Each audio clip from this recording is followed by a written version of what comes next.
Donc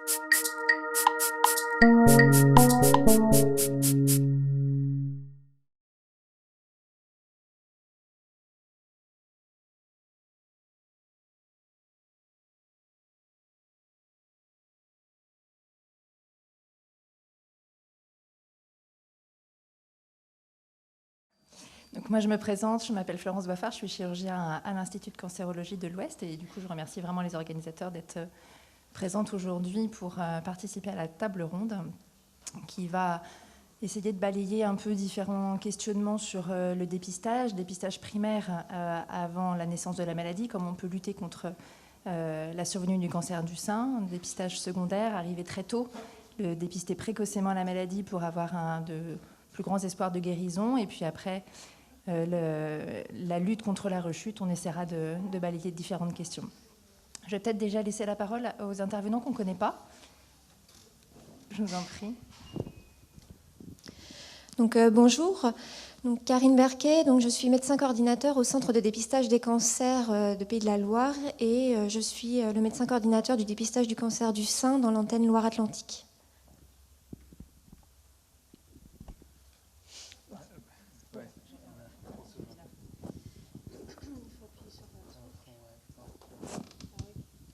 Voilà, ça devrait marcher. Bonjour à tous et toutes. Donc, je suis arrivée à l'Institut de cancérologie de l'Ouest en mars 2021, après 25 ans passés aux États-Unis. Mon nom est Sophie Lelièvre et moi je m'intéresse à la recherche sur la prévention primaire du cancer du sein, donc pour comprendre quels sont les mécanismes du risque et qui peuvent conduire à un cancer. Et également, je participe au développement à l'ICO de la recherche translationnelle, c'est-à-dire comment on peut apporter des découvertes qui ont été faites en recherche fondamentale jusqu'à la clinique. Voilà. Oui, et puis les autres intervenants, du coup, on a eu l'occasion de les rencontrer. Pour démarrer la table ronde, j'aurais bien aimé aborder justement les facteurs de risque de survenue de cancer du sein. En prévention primaire, on a quand même l'impression qu'il y a peut-être pas une grande puissance que l'on peut avoir pour empêcher le cancer de venir, mais est-ce qu'il y a quand même quelques facteurs de risque sur lesquels on peut agir pour diminuer l'incidence du cancer du sein? Je ne sais pas, l'un de vous deux. Alors, je vais me permettre de répondre à cette première question. D'abord, on est 70 ans en retard en ce qui concerne la recherche sur la prévention primaire, puisque, et c'est bien normal, tous les efforts ont été focalisés sur les traitements et la détection, ce qui est tout à fait normal, puisque c'était l'urgence.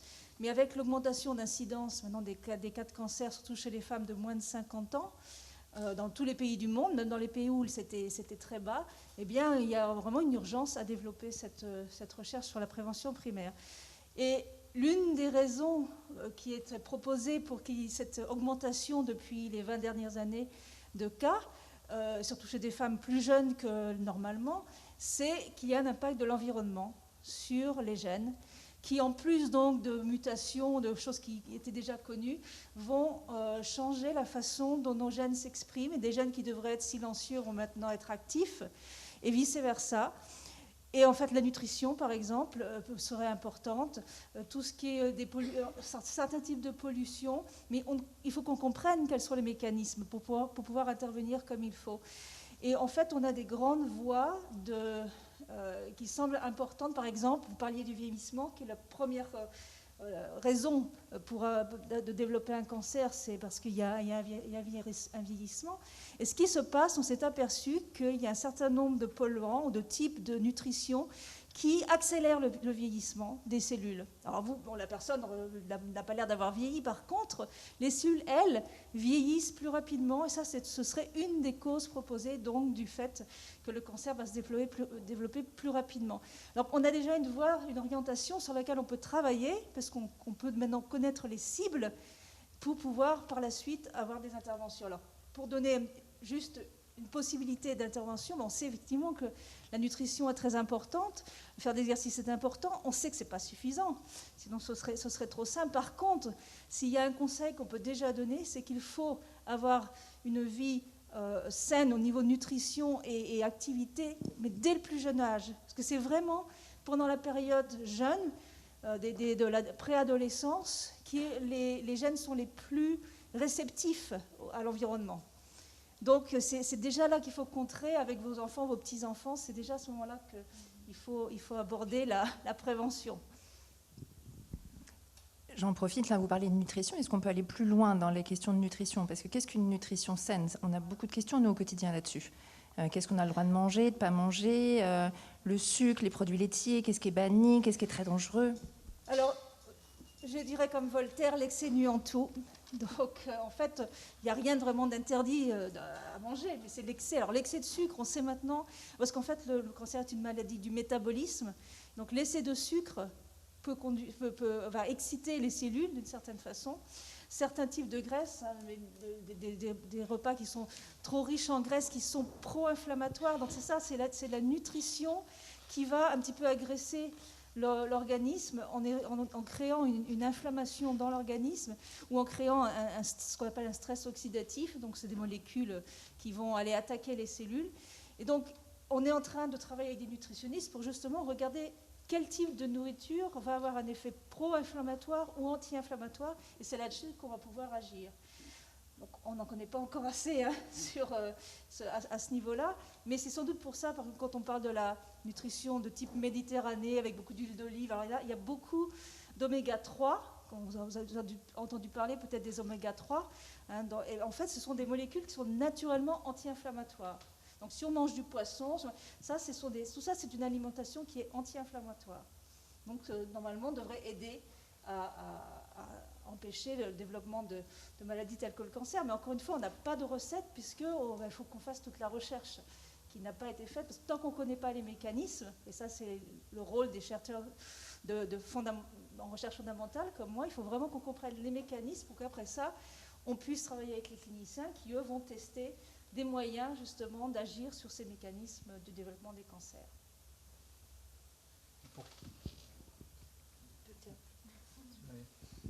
Oui, vous m'entendez bien. Pour compléter d'un point de vue un peu plus clinique, je pense qu'en tout cas sur le discours que nous on peut tenir aux patients et aux patientes, c'est assez pragmatique malgré tout.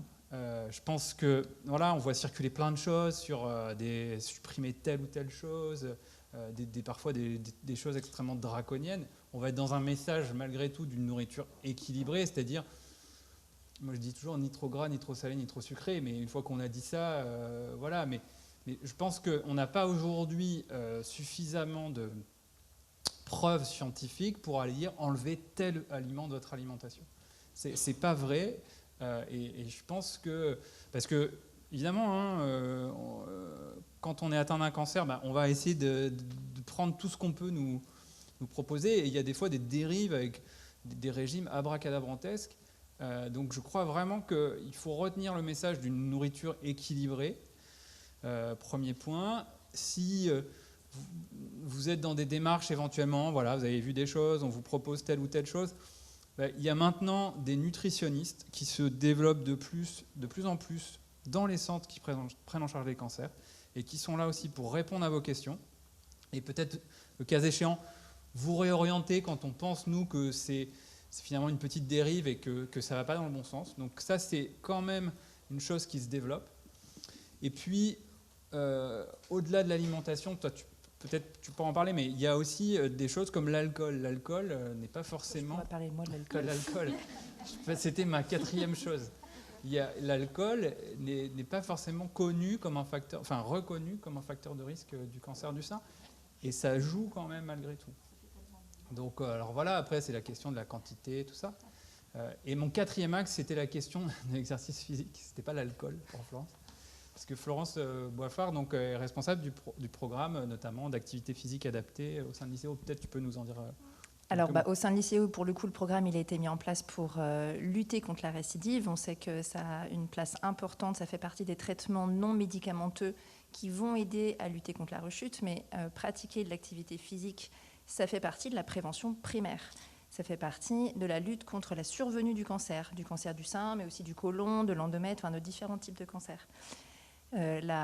Faire du sport, quand on est aux jeunes âges, là, comme vous disiez, ça permet de développer un bon métabolisme, de diminuer le stress oxydatif, de diminuer l'hypersensibilité à l'insuline et du coup d'avoir un bon fonctionnement interne qui va permettre de conserver tous les mécanismes de régulation dont notre collègue nous a parlé, une collègue chargée nous a parlé tout à l'heure, les phénomènes qui vont contrôler la cellule tumorale. Donc faire du sport jeune, c'est bien. Et ça veut dire quoi faire du sport? Ça veut dire pour un enfant 1 heure de sport par jour.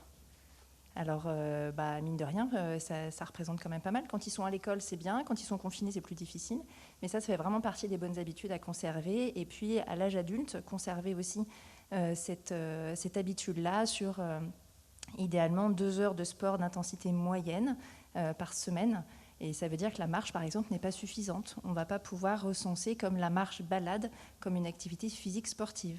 La marche-balade, c'est bien parce que déjà, ça lutte contre la sédentarité, et c'est déjà un très bon point, mais ça ne va pas être suffisant pour diminuer le stress oxydatif et avoir toutes les bonnes vertus du sport. Si on veut rentrer encore plus dans le détail de l'activité physique, c'est bien quand c'est complémentaire. Ce qui est important comme type de sport, c'est d'avoir un sport qui va vraiment développer l'endurance, le souffle, qui va faire travailler le cœur et qui va aussi lutter contre toutes les maladies cardiovasculaires, qui va protéger le cœur et les vaisseaux, et de travailler aussi du renforcement musculaire et du coup des activités qui vont être complémentaires. Alors oui, la marche sportive avec des bâtons. Là, du coup, on met bien en mouvement les muscles du corps avec les bâtons, même la partie haute du corps, et puis le souffle quand on fait une marche à cadence élevée. Et puis, on peut associer différents types de sport. Donc ça, c'est très important. Hygiène de vie dès le plus jeune âge. Et puis, ça gardera toute sa place après, une fois que la maladie est là, pour lutter contre la rechute. Je voudrais juste ajouter une chose pour montrer comment la recherche fondamentale et clinique peut travailler ensemble. En fait, en ce qui concerne faire du sport, comme je vous ai dit, comme le cancer est une maladie des gènes qui vont se trouver tout d'un coup à ne plus être stables ou pas être exprimés comme ils le devraient, il y a quelque chose qu'on peut mesurer sur l'ADN et qui donc, est une protection normalement des gènes. Et on s'est aperçu que de faire du sport, alors quand on vieillit, on perd cette protection au fur et à mesure. Et quand on fait du sport, eh bien, cette protection revient sur l'ADN. Et ça, c'est quand même assez extraordinaire. Donc au niveau fondamental, on peut voir ce qui se passe. Et je voudrais dire quelque chose d'important, c'est que trop nuit, même le sport. Parce qu'ils se sont rendus compte que si on fait trop de sport tous les jours, eh bien, cette molécule qui vient se réattacher sur l'ADN pour le protéger, eh bien ça, en fait, on en a moins. Donc, encore une fois, il y a un niveau optimum, et en faire trop, c'est pas mieux non plus. Donc, vous disiez 1 heure, c'est entre 30 minutes et 1 heure, mais au-delà d'1 heure d'un sport intensif, en fait, ça pourrait plus être bon. Encore une fois, il faut pas d'excès, comme disait mon collègue. Pareil pour la nutrition, pour le sport, c'est vraiment des choses qui sont dosées, et on voit effectivement un effet au niveau des gènes. Est-ce que quelqu'un voulait prendre la parole sur les facteurs de risque, la prévention primaire, sur lutter contre la survenue?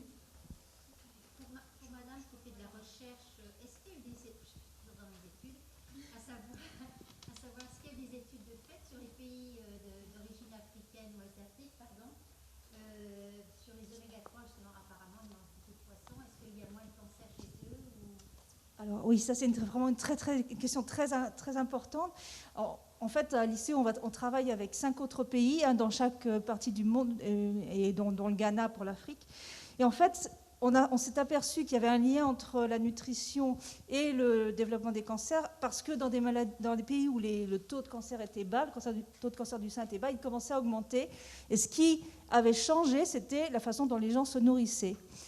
Donc ça, c'est une chose. Et surtout, c'est donc des pays où ils ont commencé à adopter une nourriture plus à l'américaine, c'est-à-dire très pro-inflammatoire, avec vraiment une nutrition qui n'est plus en équilibre et qui est donc pro-inflammatoire.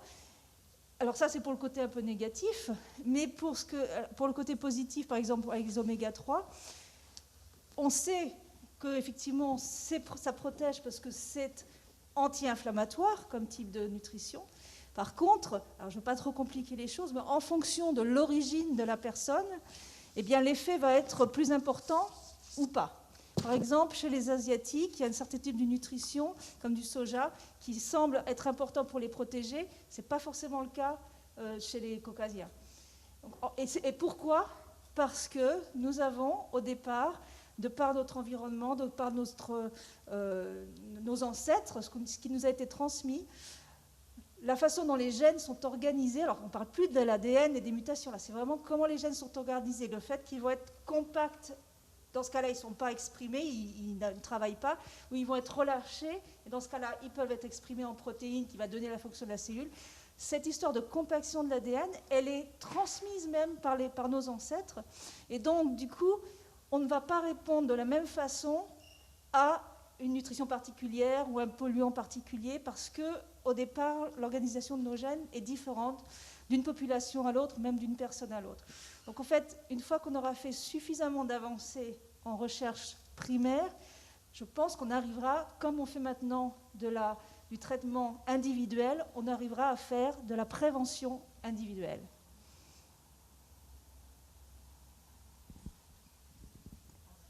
Alors moi j'en appelle à la communauté médicale pour qu'elle se mobilise par rapport à nos pouvoirs publics. On n'est pas du tout sportif en France, les femmes encore moins. Après presque 2 ans de confinement, la situation dans les clubs sportifs de jeunes est calamiteuse. Donc qu'est-ce que ça nous prépare pour les 10 ans, 15 ans qui viennent? Je crois qu'on parle de prévention, mais on entend très peu, il n'y a aucun discours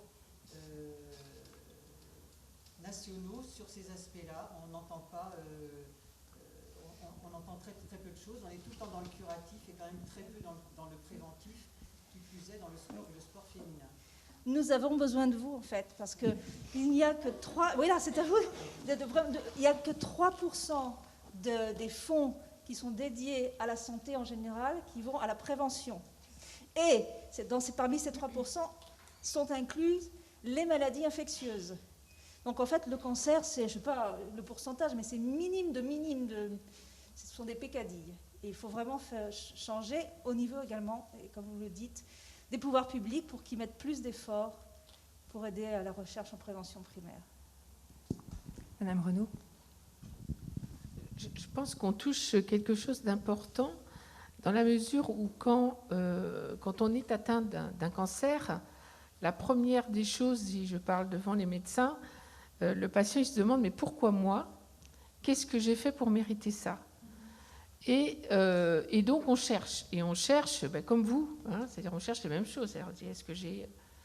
Et moi j'entends des patients très souvent, j'ai même à l'esprit un témoignage d'une patiente qui me disait mais moi j'ai toujours tout bien fait, je bois pas, je mange équilibré, je fais du sport, et j'ai un cancer du sein. Et donc si vous voulez, ce que vous venez de dire sur c'est la prévention dans l'enfance. D'abord, parce que en plus d'avoir un cancer, on culpabilise. Donc double peine. Et puis ça solutionne rien, puisque je ne dirais pas que c'est trop tard, mais presque. Quand ça nous arrive, on a assez peu de leviers. Sinon, peut-être faire du sport et éviter des récidives, oui. Mais et donc il y a plusieurs, je dirais, degrés de sensibilisation et d'action. Il y a effectivement, comme le disait Isabelle, sans doute une sensibilisation et des actions à déterminer pour les enfants, les jeunes qui doivent se construire un bon capital santé, hein, je ne sais pas si c'est, mais qui va leur permettre de mieux résister à des maladies telles que le cancer, mais sans doute aussi les maladies cardiovasculaires, etc. Et à la fois, ce qui va s'adresser directement aux patientes concernées et qui va leur permettre de mieux vivre leur rétablissement et la lutte contre la récidive.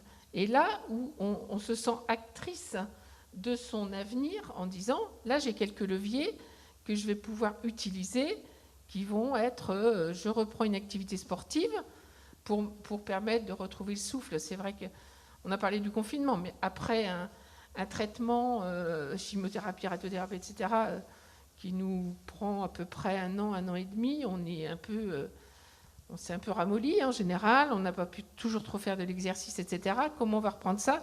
Et comment on va reprendre à la fois le cours de sa vie dans le mouvement physique et aussi le mouvement social avec d'autres, etc. Alors la sortie du confinement, c'est ça aussi, c'est on redécouvre l'autre, on va pouvoir faire des choses ensemble, parce qu'on a quand même été très enfermés sur soi. Et je pense que là, il y a certainement une chance à se donner. Enfin, en tout cas, moi je parle pour notre association, c'est ce qu'on a souhaité faire, c'est comment on revit ensemble de façon agréable. Et donc, quand on est bien ensemble, on a plus envie de se secouer aussi, hein. Donc faire des activités qui sont diversifiées, etc. Et on parlait d'alimentation, par exemple. Je pense que l'alimentation pendant le confinement, ça a quand même été pour beaucoup... Enfin, moi, ma fille est diététicienne. Je vous donne juste cette anecdote. Au début, elle m'a dit, de toute façon, je vais fermer le cabinet, je n'ai plus aucun patient, puisqu'elle était obligée de fermer. Je lui ai dit, attends la fin, ils vont tous avoir pris 5 kilos, ils vont se précipiter chez toi. C'est ce qui s'est passé. Pourquoi ? Parce que c'est aussi un moyen, on était à la maison, on ne savait pas quoi faire, on cuisinait, il y avait des émissions de cuisine à la télé, il y avait, etc. Et donc, c'est aussi cette influence-là que l'on vit. Et je pense qu'en tant que patiente, quand on vient d'apprendre le cancer, d'avoir eu tout cet itinéraire qui est quand même éprouvant, il y a tellement de sirènes aussi. Et M. Fresnel en parlait. Le jeûne, manger du curcuma, faire des bains de siège, je ne sais quoi, on va tout vous vendre. Et ça, c'est aussi comment les patientes vont pouvoir faire les bons choix pour leur santé actuelle et future, et pourquoi pas en tant que mère ou grand-mère, essayer de pouvoir pousser un peu aussi les choses par rapport aux futures générations. Donc je pense qu'il y a plusieurs enjeux à différents niveaux.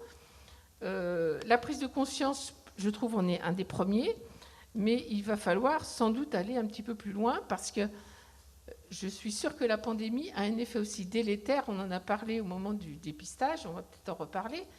Moins 30%, on pense, de dépistage en moins. Mais au niveau de la qualité de vie pendant ce temps-là, nous, en tant qu'association, on a complètement été coupés des patientes. Donc, il n'y avait plus aucun message. Les ERI étaient fermés, etc. Et j'ai beaucoup de patientes, moi, qui m'appelaient, parce que mon numéro était encore sur Internet, qui ne savaient plus vers qui se retourner. Et donc, ça aussi, c'est retrouver... moi, j'appelle ça le vivre ensemble, mais comment on va pouvoir un petit peu s'entraider pour reprendre de bonnes habitudes, ou en prendre pour celles qui entrent dans le parcours.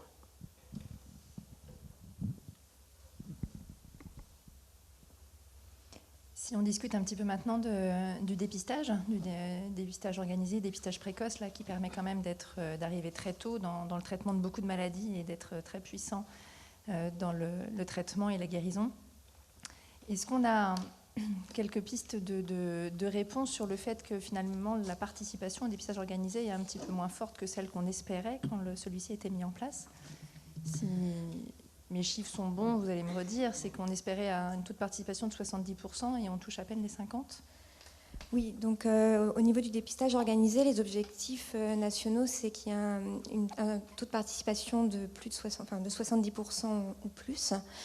Et depuis plusieurs années, on voit ces taux de participation qui diminuent au fur et à mesure. Pour la période 2018-2019, on était à 49%, donc on a été passé en dessous des 50%. Là, avec la pandémie du Covid, qui a en effet fait stopper le dépistage pendant plusieurs mois, on est pour la période 2019-2020 à 45,6%.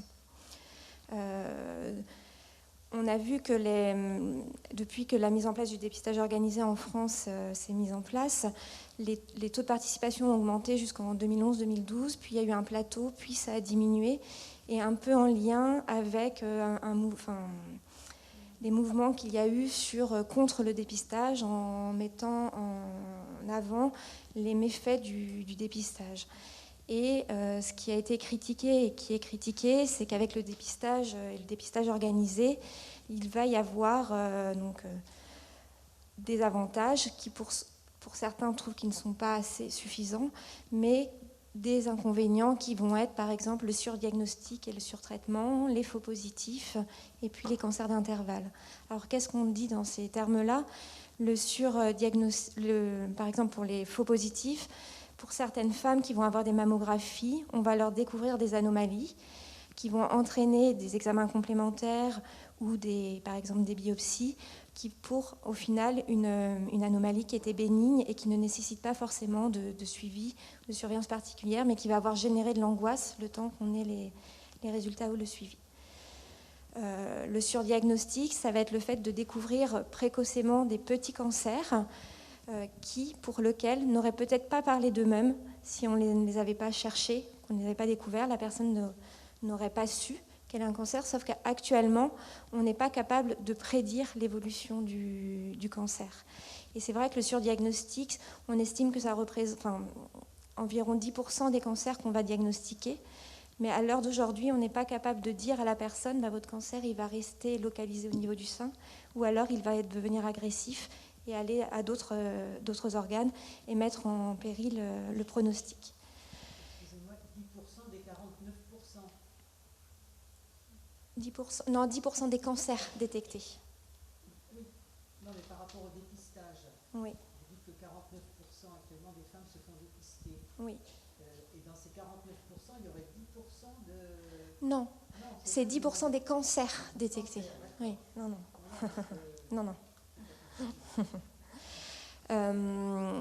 Et puis, les cancers d'intervalle, ce sont les cancers qui vont survenir entre donc le dépistage organisé, c'est la réalisation d'une mammographie tous les 2 ans, entre 50 et 74 ans.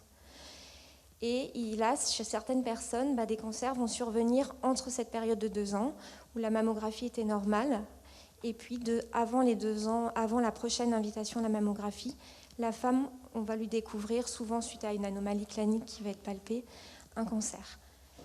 Et donc, sur ça, il y a beaucoup de travaux qui sont faits. Alors, pourquoi on dit 2 ans? Pourquoi on fait des mammographies tous les 2 ans et pas plus souvent? C'est la balance qu'on a réussi à trouver entre le fait de réussir à détecter précocement des cancers, mais en limitant le risque de survenue d'un cancer entre certains intervalles, mais en limitant également les irradiations, parce qu'une mammographie, c'est une radiographie, donc c'est une irradiation, et on peut entendre parler du risque de cancer radio-induit, qui est très faible, mais qui peut exister. Et puis, voilà. Je voudrais dire 2 choses par rapport à ça.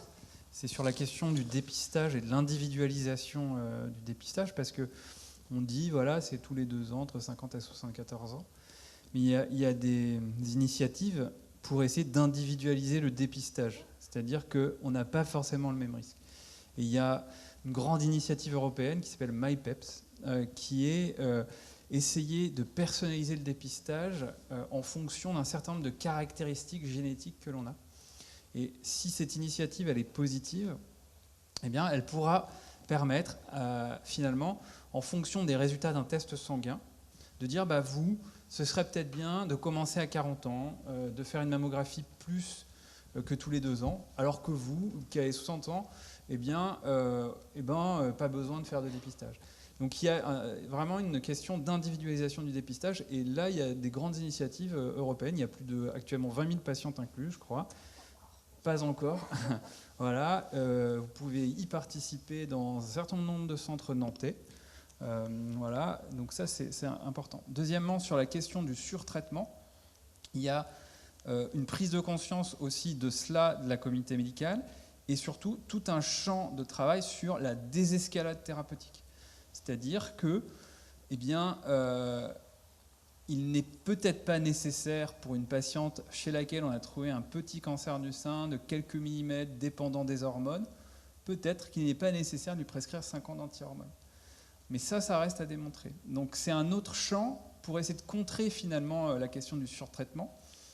Et donc on est nous aussi dans des dynamiques de ce qu'on appelle de désescalader les patientes qui n'en auraient pas besoin.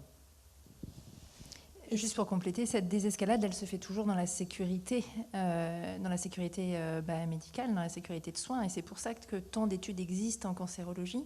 C'est que pour pouvoir avancer dans nos connaissances, on a besoin du coup de preuves scientifiques pour dire oui, ce traitement-là est aussi efficace que celui-ci. Et c'est pour ça qu'on demande fréquemment à nos patientes de participer à des essais, comme parfois, par exemple, sur une petite lésion, est-il nécessaire d'aller analyser le ganglion en même temps, ou est-ce qu'on estime que ce risque d'atteinte du ganglion est trop faible? Alors, on va comparer 2 groupes de patientes. Une patiente qui aura la chirurgie complète sein ganglion, l'autre patiente qui aura que la chirurgie du sein, et puis on va du coup observer les années qui suivent. Donc c'est pour ça que ces études-là, qui peuvent quand même parfois au départ surprendre, je dis pourquoi moi je participe à ça, je ne veux pas du tout être cobaye de quoi que ce soit. Ça permet aussi de vraiment progresser, de désescalader et puis de donner un traitement plus personnalisé sur la situation. Et ce qui est vrai, c'est que nous, cette diminution du taux de participation, ça nous fait peur parce que, par contre, ce qui a été montré, c'est que le dépistage, et en particulier le dépistage organisé, permet de réduire la mortalité par cancer du sein. Et le fait, on sait que diagnostiquer précocement un cancer au tout début de son stade, va permettre d'augmenter la guérison, les chances de guérison et l'espérance de vie.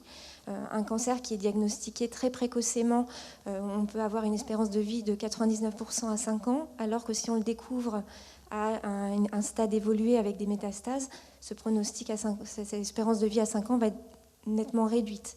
Si je ne dis pas de bêtises, 27%. Et puis il n'y a pas que ça.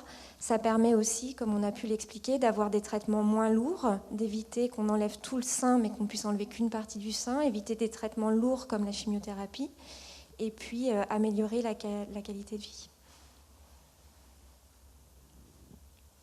Est-ce que le faible taux de participation, c'est essentiellement sur une volonté un peu faible parfois de la patiente de vouloir participer, ou un accès à l'examen d'imagerie difficile selon le territoire? Alors, je pense qu'il y a un peu des deux. Il y a des femmes qui ne souhaitent pas, qui ont aussi peur de savoir. Alors, c'est tout le travail qu'il y a à faire à dire que savoir, c'est pouvoir aussi agir. Et puis, c'est vrai que dans certains, maintenant... les Pays de la Loire sont une très bonne région au niveau du taux de participation, et on a encore la première région pour la période 2019-2020 dans les taux de participation. Mais dans la région, il y a un grand écart selon les départements au niveau d'accessibilité à la mammographie, avec dans certains départements plus d'1 an de délai pour avoir une mammographie de dépistage. Et ce qui est important, c'est que nous, dans le cadre du dépistage organisé, on envoie aux femmes les invitations 2 mois avant la date anniversaire de leur mammographie. Et il ne faut pas que les femmes elles attendent ce papier pour prendre leur rendez-vous, parce qu'autrement, on décale tous les 2 ans, à 2 ans et demi, 2 ans, 3 ans. Et il faut anticiper cette prise de rendez-vous.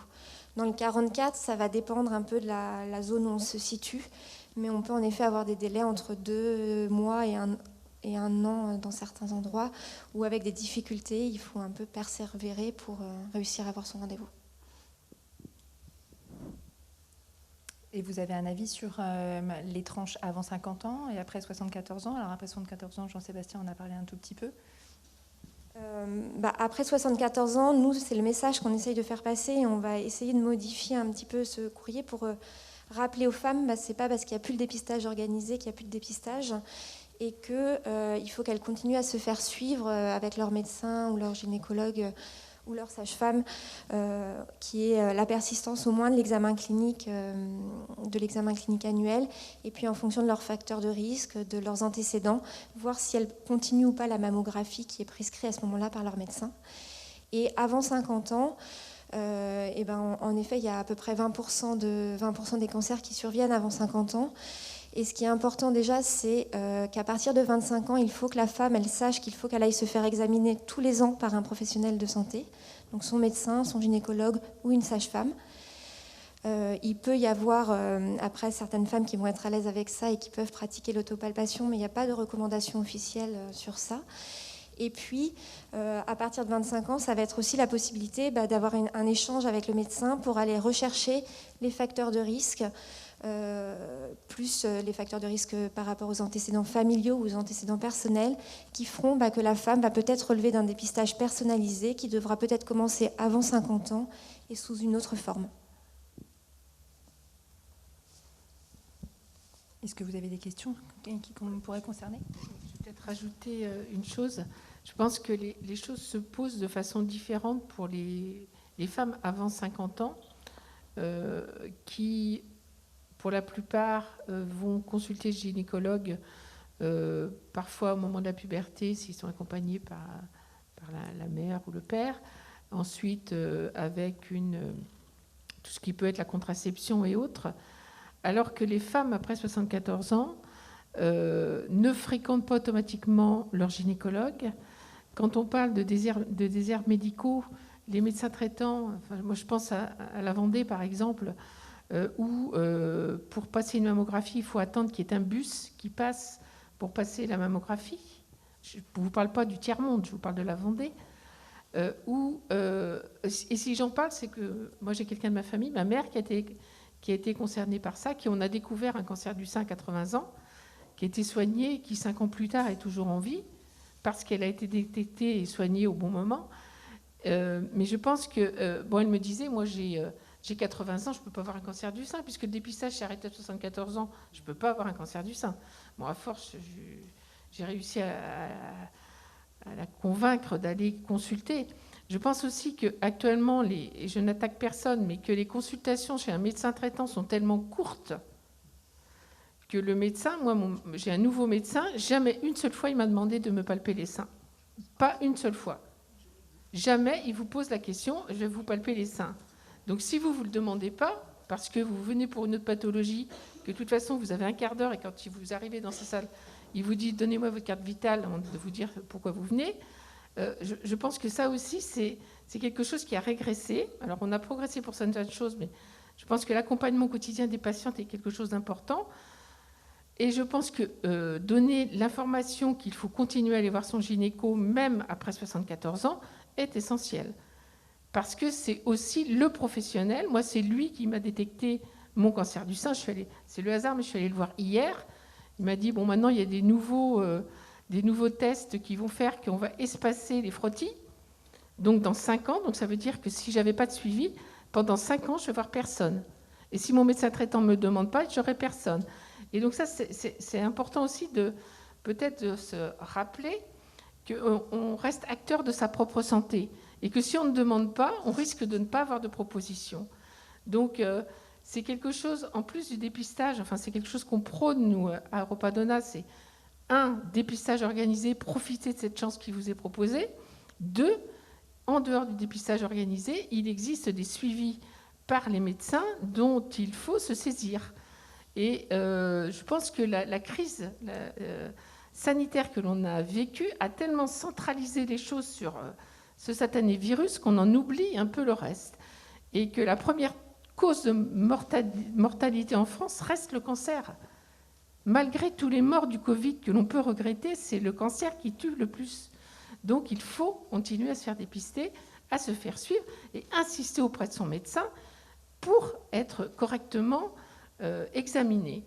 Alors, reste la difficulté actuellement de la profession de gynécologue, on ne sait pas si ça va continuer, qui est remplacée plus ou moins maintenant par les sages-femmes, et elles sont-elles habilitées pour bien vous examiner aussi? Enfin, je veux dire, on a vraiment un enjeu de santé publique, et quand je parlais dans nos missions de porter la parole des patientes, on porte la parole des patientes quand on dit on veut qu'on soit bien examiné et que les médecins le fassent correctement.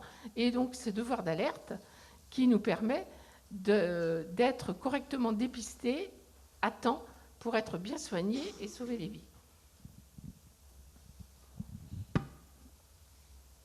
Je plombe un peu.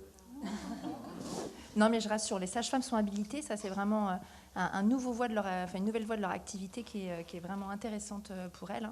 Et là où vous disiez que le médecin traitant avait peu de temps disponible, la sage-femme, du coup, la consultation est concentrée sur la femme et les soucis de la femme. Et pour la patiente en bonne santé qui n'a pas, en tout cas, d'antécédent de cancer, pour le suivi gynéco classique, c'est maintenant un très bon recours, la sage-femme libérale.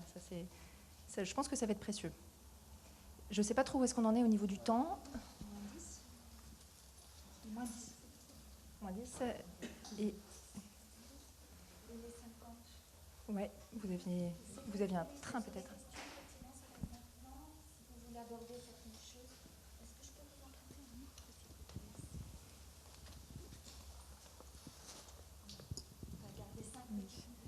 Je voulais savoir s'il y aurait un intérêt à doser les marqueurs du cancer du sein, les marqueurs sanguins du cancer du sein, dans le cas de la prévention. Parce que, par exemple, on peut avoir un cancer qui est tellement... On peut cocher toutes les cases, c'est-à-dire faire toutes les mammos, les échos, des prélèvements qu'on nous prescrit, etc. Et des années après, voire même en disant on vous cherche un cancer, mais on ne trouve rien. Et puis des années après, découvrir qu'on a un cancer du sein qui est bien métastasé, quoi. Donc, est-ce que s'il y avait un dosage avant, systématique, est-ce que ça apporterait quelque chose ? Alors, je vais répondre. Quand on parle de marqueurs, ça dépend de quel type de marqueur, type de marqueur dont on parle. Très communément, enfin, les femmes, notamment qui ont un cancer du sein, on parle des marqueurs, on parle de CA15-3, d'ACE, voilà. Donc, ces marqueurs-là, ils sont extrêmement imparfaits parce qu'ils peuvent être tout à fait normaux alors que la malade a un cancer du sein métastatique et à contrario, ils peuvent être légèrement anormaux alors qu'il ne se passe rien. Donc c'est pour ça qu'ils ne sont pas utilisés, c'est absolument pas recommandé en termes de dépistage d'utiliser ces marqueurs-là. Après, on est dans une voie de recherche, mais sur notamment des tests sanguins aujourd'hui, qui sont testés alors à grande échelle, notamment au Royaume-Uni, en fait, sur des prises de sang qui permettraient de découvrir des cancers, mais des cancers de manière variée. Et c'est notamment via ce qu'on appelle, je répète, mais l'ADN circulant, où en fait, vous avez des petits bouts d'ADN anormaux qui peuvent être détectés dans le sang et peut-être permettre de dépister les cancers plus tôt. Et il y a une grande étude, mais qui est au Royaume-Uni, pour tester l'intérêt de ça. Parce que sur le papier, ça marche toujours, c'est toujours super. Mais après, il faut démontrer que vraiment, à l'échelle de la population, ça sert à quelque chose. Et je pense qu'on aura des réponses dans les 5 ans à venir sur l'intérêt d'un test de dépistage par une prise de sang de manière multi-cancer. Ça, évidemment, c'est un enjeu de santé publique majeur. Les compagnies qui développent ce type de test, elles sont extrêmement motivées parce que l'impact, il est majeur.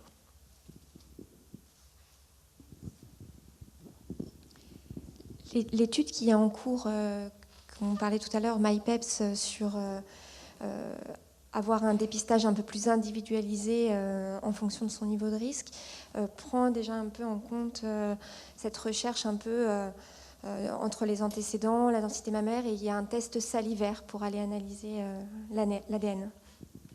On va devoir libérer Madame Lelièvre. Si vous aviez une question à poser, ce serait maintenant.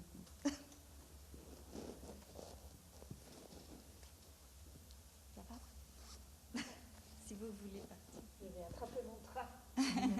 Merci. Merci.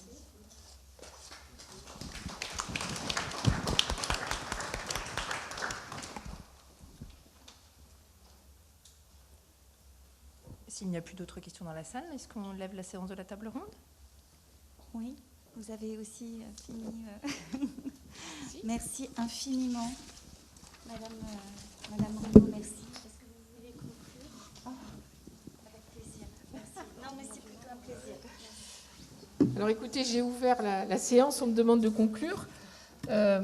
J'espère que vous avez trouvé cet après-midi un certain nombre de réponses, mais aussi que cela vous a donné l'énergie de continuer le combat contre la maladie, vous donner l'envie d'aider les autres, d'acquérir un petit peu d'autonomie dans votre guérison et l'après, puisque la vie d'après, elle sera toujours un peu différente de ce que vous avez vécu avant, mais ce n'est que du bonus. C'est ce qu'il faut se dire. C'est comme ça que je le vis tous les jours. Je me dis, chaque anniversaire, moi je le fête 2 fois, parce que c'est quelque chose d'inattendu qui nous arrive. Et donc, il faut en profiter un maximum.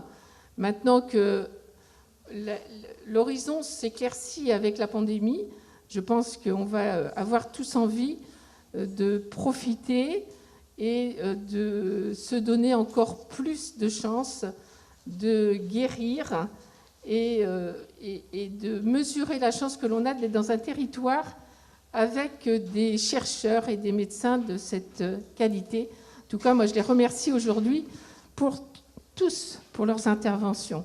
Ça nous donne du courage. Merci à vous.